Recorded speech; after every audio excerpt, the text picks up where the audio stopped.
Salvation consists of two things: believing in our heart that God raised Jesus from the dead, but also declaring that Jesus is Lord. He didn't just say Jesus, he said the Lord Jesus.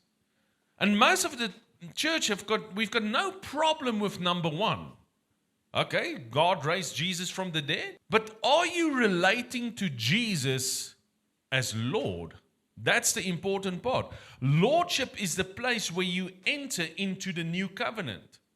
So what do we do with people who experience Jesus as their Savior, but they have got no commitment to Him as Lord?